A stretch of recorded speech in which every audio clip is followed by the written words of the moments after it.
All right, everybody, welcome back to Age of Radio Mercury. We're live at Foundry Fest. I am trying to do as many interviews as I can at this desk, so I'm going to get them to 15 to 20 minutes for everybody that's out there because I know that there's a lot of content creators here, and obviously I'm going to the ones that I've built connections with in the past, and one of those is Austin Ackert of Odd Vomit Comics. We're going to sit down with him right now, but as a reminder, we are live at Foundry Fest. If you're watching this live, on our YouTube, on the Geek Collective YouTube, on our Facebook, on X, and you're in the Valley, come on down to the Foundry. I don't know the address, just type it into your maps. You'll be able to find it. Come and hang out with us. I'll buy you a beer. It's for comics and cocktails. It's to highlight content creators in the Valley, and they are selling and vendoring some of their amazing art and content that they've created in the comic book industry or in the print industry. And so the last time that I saw Austin, were you at Tucson Comic Con? Yeah, I think that's when we did our last one. Oh, that's right. You were there doing that documentary. Yep. Or whatever. I guess maybe we'll touch a little bit on that, too. Joey interviewed you for that one. Yeah. So Austin, let's just start there. How was Tucson Comic Con for you? It was a lot of fun. I didn't have a table there, but I got to hang out. We got to interview Jim Mahfood, which he's a big hero of mine. And so I got to hang out with him a little bit and talk to him at his table. And then the interview, we just got so many different guys, great interviews. It was really cool to get to hang out with them, like kind of outside the convention. Even though it was at the convention, it was almost like we had our own little, like your own separation from it. It was cool. Yeah. So what's the documentary about? It's about indie comics. Okay. But that's about all I know about it, really, because I'm helping them and I'll be part of it. Like, I'll be interviewed on it. I help them load camera equipment, help them set everything up, but it's Nate and Trent that are actually making the documentary. And right now, all I really know is it's about indie comics and kind of like the meat and potatoes and behind the scenes of like doing indie comics, going to conventions, putting out your own books and stuff like that. So. Yeah, which you have experience with, which we'll talk about here in a moment. But so, Austin, tell me, because I've never actually, we usually meet in Crossing, and usually when I'm doing something, I'm running around like a chicken with my head cut off, and trying to figure out what I'm doing, which is usually how everything goes as we continue to get better at this. Yeah. But so tell me a little bit about your background. How long have you been doing the comics? Do you do the writing? Are you the artist? Do you do the illustration? Do you do the letters? What does that look like from your perspective, and how long have you been doing it, and how did you get into it? Haven't been doing it for very long. Mostly since since COVID, and the lockdown and everything. I came into the scene after that, and I started working on my book during COVID. On my book I did everything: letters, drawing, writing. And it's all like hand done. It's none of it's digital on that one. But lately I've been working with my iPad, so I've gotten, some of the stuff in the Tremors book I did digitally, and I didn't like color or letter that, but everything on that book I did. That's awesome. And we'll talk a little bit about that more in a moment. So how did you, was your main career in graphic design, or was it anything in the field itself? No. Or did you just enjoy drawing and art, and then you decided to make the step forward into making your own comic? Yeah, I did. In high school, I went to EVIT out here, and I took a graphic design.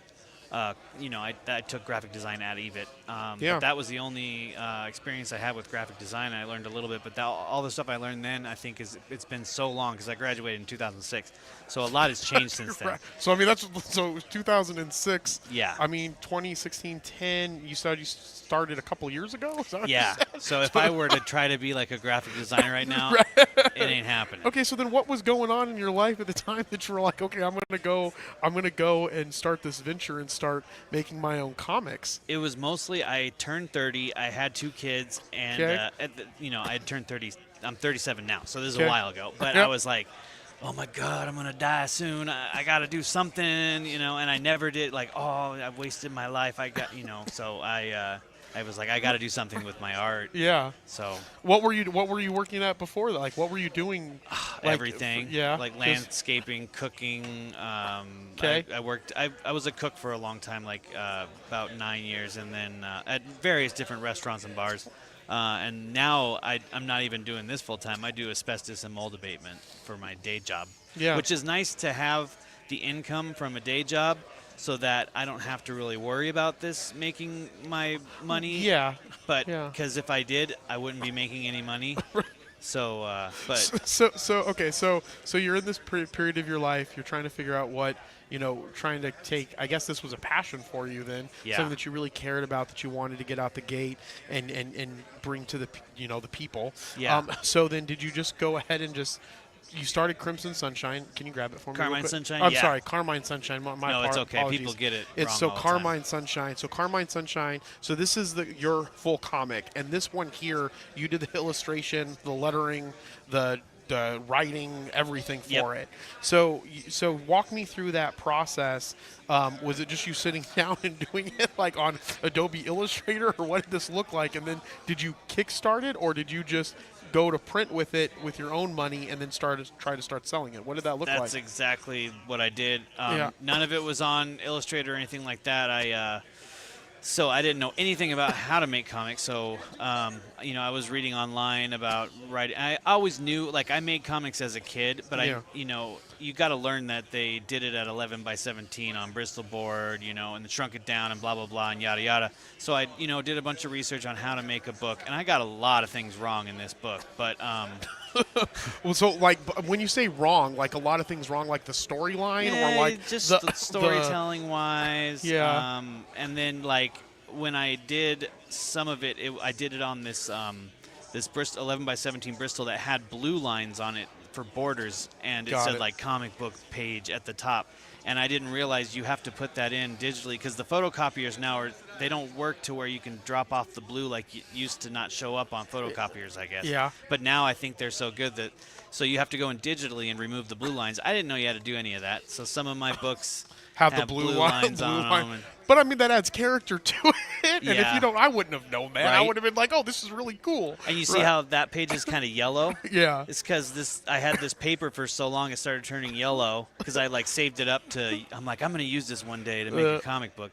So it's just little things like that. And then I feel like I've developed. I've gotten a little better at drawing since I started that book. But still, I spent like 2 years writing it, writing several drafts of the script, and then finally writing a script, and then thumbnailing all the pages and planning the book out. Like I tried to do it the way you're supposed to do it. Yeah. And I'm proud of it. It's good, but I feel like I've grown a little bit since then. But I am finishing it.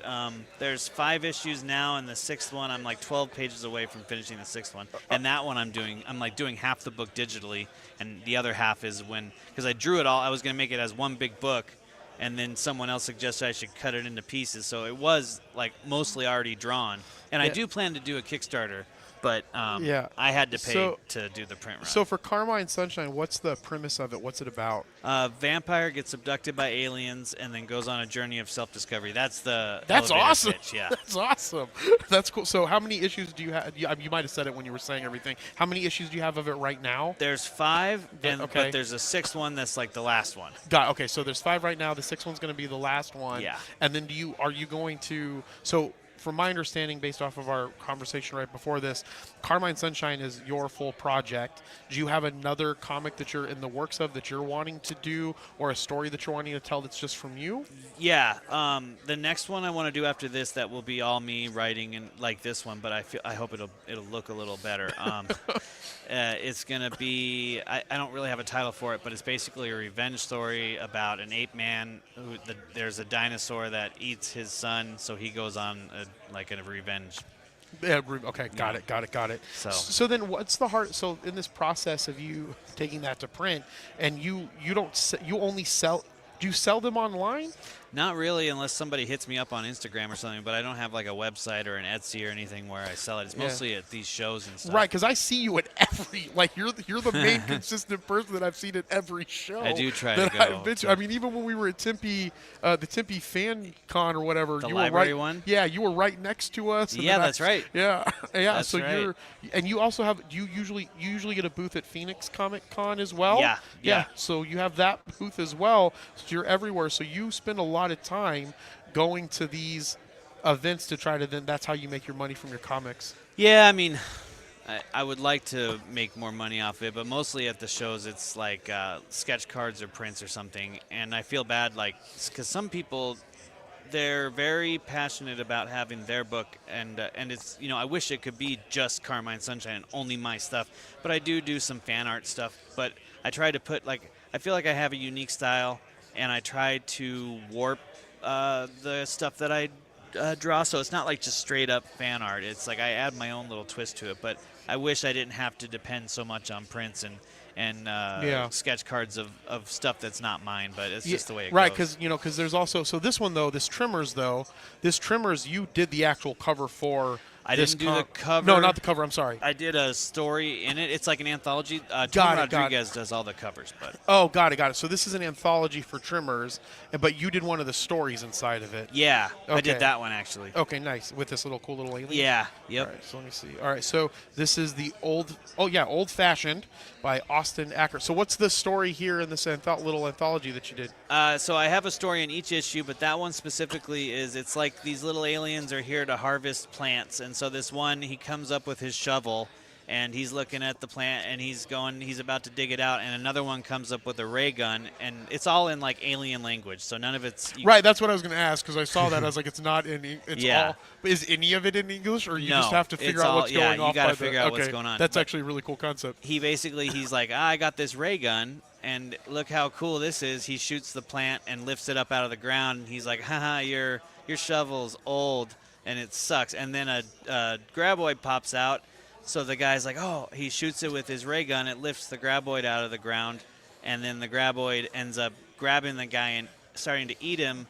So the other guy, he looks at his shovel and he realizes he can throw the shovel through the graboid and kill it. So the shovel is mightier than the ray gun in the end. That's awesome. That's awesome. But can people buy this online, or the only Yeah. way to get this is at the? You can get it from me most of the time at shows, or you can get it from me through Instagram. But there is Aquatas Comics is the one who publishes it. Yeah. I'm not sure if it's on their website. I know that you can get it through. There's a Tremors like fan page on Facebook that they sell it a lot through there. But Yeah, absolutely. So then what you were talking about a moment ago is that you wish that it could all be Carmine Sunshine that's at the booth, or my or you're all, all my stuff. correct. But so to that point though, you have a lot of stuff that you're selling, but it looks like a lot of it is stuff like this, Yeah. where you did the cover of this, but it's not your book that's inside of it. Exactly. Correct. So this is more of like a fan art type of situation. That's I would call it fan art, and I know some people are, they're very against fan art. It's kind of like cheating, but you got to do what you got to do, I guess. So tell me. So then why? So is it cheating because like? I guess why is it considered cheating? Because you're just doing the cover, not and cheating. then you're adding it to the like. How is this made? Can I take this out of here? So I drew that. Yeah, go ahead. I drew it. It's like it comes like a blank. These are sketch covers. And Got then, it, okay. I got prints and I got little blank cards that I draw on. Got it, But got it. it's not really. I guess it's not cheating. It's just it's pushing a brand that you're like doing a favor for someone else when you should be doing it for yourself. So this Teenage Mutant Ninja Turtles, this is the original cover. Okay, right? Is that Yeah, correct? yep. Okay, so this is the cover of this comic here. Okay, and then this comes with a blank cover on the front of it to have the ability for you to draw the cover, and then Yes. you're able to repurpose it and then sell it, stating that it's not your comic book, but you did the cover art Yes. for it, and that's the fan art. Yes. I find that would be really cool. Do people not like it because it's kind of like, I don't know why. Explain that to me. Because I don't understand that. But I'm not in this on a regular basis. I think that stuff's kind of cool because you said, "Hey, grab one of what else you want to show," and I just grabbed this one because it looked badass. Yeah. Yeah. I try to add my own thing to it. Yeah. But I mean, and it's not everybody. It's just there are some people that are, and for good reason. Yeah. That you should be pushing your own stuff, not pushing other people's stuff. Yeah, 100%. I can understand that from that perspective. So when do you foresee that the 6th issue of Carmine Sunshine is going to be out? I have 12 pages left to finish, but I got the day job. I got these other things I'm working on. I did another book for the guys that did the Tremors called Yeah. Gabe's Cave, where I did all the art, but someone else wrote the story. Someone else colored it, someone else lettered. Do they so to do a project like that with the Tremors one, or I guess is it called Tremors the anthology? Yeah, or- basically just okay. the Tremors. Yeah. So when the Tremors anthology, when you're doing a piece like that, do they pay you up front to do it, or do they then, based off of the sales of the comic, then give you a commission based off of what's inside of it, or is it a mixture of both? This one was like a hybrid kind of. Since it's a fan-made thing, basically. Because it's not like it's officially licensed by some publishing company. Right. Yep. It's a fan book. So we kind of, like, anytime I need books, I get them. But I didn't necessarily get paid for it. You know what I mean? But I'm making money because I get books and I sell them. Got it. So you I am getting paid. I get it. So it's like in the after part where you're pushing it out there. Yeah. So then, Austin, let me ask you a question. So then what? So you only come to these things. Is there a reason that you don't have like a website, or that you're doing the marketing for Carmine Sunshine and really trying to put like, or are you doing marketing for it besides coming to these events, or Not really. is just kind of like what you've decided to focus on? I'm a cheap bastard, so that's why I don't. Fair enough. I don't understand. have a website I 'cause understand. Yeah, because I just don't it wanna costs pay a lot for of it. money. Yeah. It costs a lot of money. Joey's always asking me money for website stuff. Yep. I bought GeekCollective.com the other day, and it was like, I don't know, $2,000. Oh, he didn't my ask God. Me, he didn't ask me to do that. I wanted it. Yeah. I wanted to have it. So He hates anything that is .net. Okay. no, it's not that. needs It's to that be if we could .com. get, well, for the longest time, Age of Radio was ageofradio.org, and it bothered the crap out of me because org's usually associated with like, Like an organization or- like yeah. nonprofits, right? And so I found that there was this radio station in Texas that had ageofradio.com, but they weren't using it. So I reached out to them through email and said, hey, I'm interested in this. What would you be willing to sell it to me for? And they came back with like $5,000 for ageofradio.com, but I got them down to $1,500, and then I bought it. Nice. So then when I was like, okay, maybe I could get geekcollective.com, so we didn't have to use .net. So I just reached out to them, but they originally wanted, I think it was $7,000 Oh my for God. geekcollective.com. Yeah, and so I said, I will give you, I think I landed on $2,000. So I started off lower than that. Like, I was like, I'll give you $1,000 for it. Like, we can't do 1,000. How about 3? And I was like, how about 2? And then they ended up. But Nice. yeah, so just for domains alone, it can be expensive. That's so what I I'm saying. understand that. And I just use the socials. I try to do like word of mouth coming to these type of things. Yeah. But and Carmine Sunshine, I am proud of it, and it's my book and everything. But it's not necessarily the one that I want to go balls to the walls like promoting. Got it. I feel like there's probably going to be something that I do soon in the next few years that I'll probably be more wanting to put out there. But I mean, this is my first thing. But Yeah, he's trying to get you to do divination, do it Oh, through his yeah. comic, divination comic. All right, well, Austin, I appreciate your time. One last question for you: what is a hot take for you in the comic book industry? oh man, a hot take. Oh God. And if you can't think of one off the top of your head, what's a tip for a content creator? Oh, maybe a hot take on AI. How'd you feel about AI? Man. Oh, dude, that's a tricky one because there's this guy I know that he was putting together a pitch for like a movie for the next Tremors, and he made like a presentation packet with like concept art and stuff. He did it all with AI, and I was like, oh man, that's fucked up. But if you think about it, he would have Joey's so mad right now. if he would have hired me to do that, not only would I have taken like probably 6 months to do the amount of stuff that he needed in that packet, Yeah. but also he would have had to shell out some major cash to me because I'm not doing that for free. And he did it, he probably printed that all out one night and laminated Yeah, it. but do you think that you doing it would have been better? Gonna sell it. I mean, it looked all right, but you could tell it was AI. Got it. And So- it did, and it didn't have like this personality to it. Like if I did it, it would have my flair. like you in it. Yeah. Right, like you were inside of it where people can be like, this is Austin Ackert. In fact, I was with Joey in Tucson at Tucson Comic Con, and we were in a grocery, like a Circle K or something, and they had like DC Comics, and Joey just Yeah. looked at it and was all like, geez, he just looked at it and knew who the artist was on it, just without even knowing that was the artist. And I looked it up and looked. I was like, oh yeah, you're right. Yes. Right. So that's the thing. You want to have that's my goal is for someone to like that see my comic on the stand and be like, oh, that's Austin. yeah, That's the goal. yeah, that's awesome. Well, thank you, Austin. Any last words that you want to say to anybody that's watching this now or in the future? Be cool. Be cool. All right, Be everybody cool. be cool. We got be excellent to one another, and Be then we got excellent be to one cool. And so you can find Austin at Austin Ackert.